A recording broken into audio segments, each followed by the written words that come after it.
Hi friends, my name is Nandita. I am from Andhra Pradesh.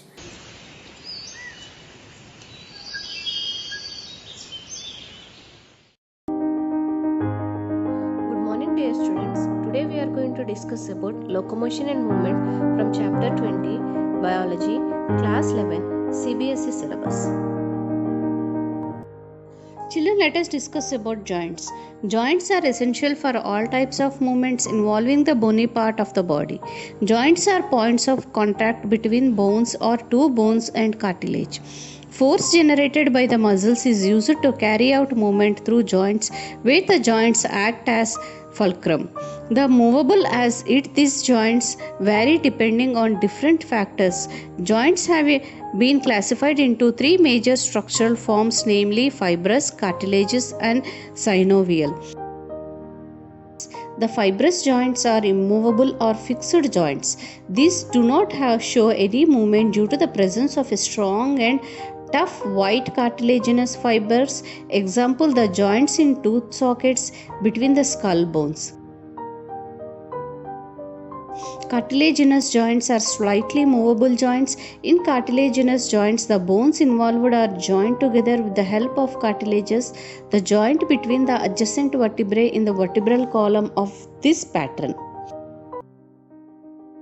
Synovial joints. The synovial joints, freely movable joints, are present perfect joints in which bones are not fused with each other. Synovial joints are characterized by the presence of a fluid filled with the synovial cavity between the articulating surface of two bones. Such an arrangement allows considerable movement of nutrients and respiratory gases. These joints help in locomotion and many other movements. The synovial joints are surrounded by the tubular articular capsule. The articular capsule consists of layers: outer fiber capsule and inner synovial membrane. The synovial membrane secretes synovial fluid which lubricates and provides nourishment to articular cartilage. In old age, stiffness of joints is due to the decrease in synovial fluid. Structural arrangement of a perfect joint permits considerable movement of articulating bones with danger of friction.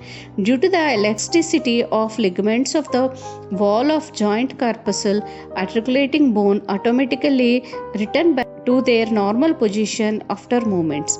Synovial joints are further classified according to the movement they permit, like ball and socket joint, hinge joint, which is also called a knee joint, pivotal joint, which is present between atlas and axis and radius and ulna, gliding joint between the corpuscles, saddle joint between corpuscles and metacarpals of thumb, condyloid joint, twist joint, and metacarpopharyngeal joints.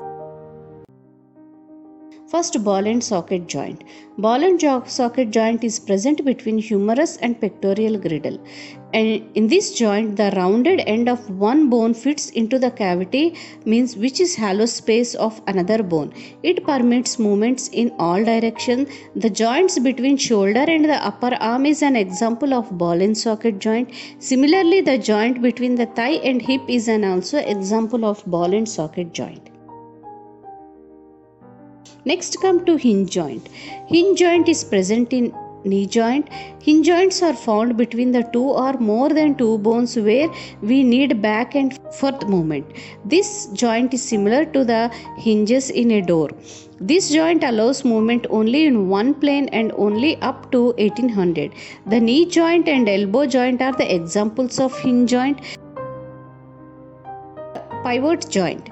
This pivot joint allows for rotation, twisting, extension, and flexibility. This is the joint where our neck joints head and allow the movement of forward, backward, left and right direction. It is moreover like a cylindrical bone moving in a ring. Examples of these joints are head and arm.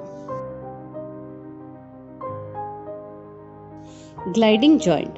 Gliding joint is present in between the corpuscles, and saddle joint present in between the carpal and metacarpal of the thumb.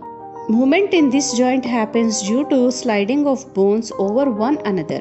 Joints between the rings of backbone are examples of gliding joint. The twist joint is also an example of gliding joint.